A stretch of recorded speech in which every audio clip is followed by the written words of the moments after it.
Good morning. We're shifting a little bit in the Sermon on the Mount, and we're going to kind of look at a section that moves from verse 25 down through verse 34. This section has a lot to do with worry and anxiety. And for our time this morning, we want to key in on verse 25, but really the first part of verse 25. Let me read verse 25 for you. Jesus says, "Therefore I tell you, do not be anxious about your life, what you'll eat, or what you will drink, nor about your body, what you will put on. Is not life more than food, and the body more than clothing?" We kind of have to ask that old interpretive question this morning. What is the therefore there for? What is the therefore?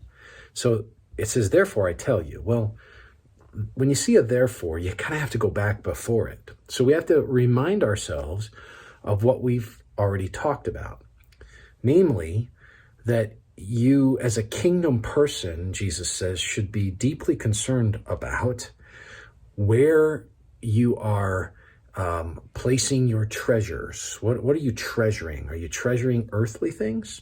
Are they the cul-de-sac of your joy, contentment, satisfaction? Or are you treasuring heavenly things? Are you looking through those earthly things to eternal things? Remember, he concluded that little section by saying no one, in verse 24, can serve two masters. Either he'll hate the one and love the other, or he'll be devoted to the one and despise the other. You cannot serve God and money. Therefore, he moves to anxiety. See, this is what I want you to grasp.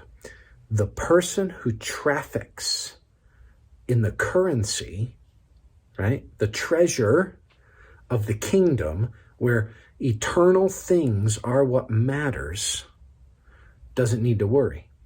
But if you traffic in the currency of the modern, present world, and that's what matters to you, if your boat, if your car, if your house, if your clothes, if your retirement, if that is what matters to you, well, then you're going to worry. Right? Then you're going to worry. So as we begin thinking about anxiety, we have to think about the flow of thought. And my counsel is simple to you this morning.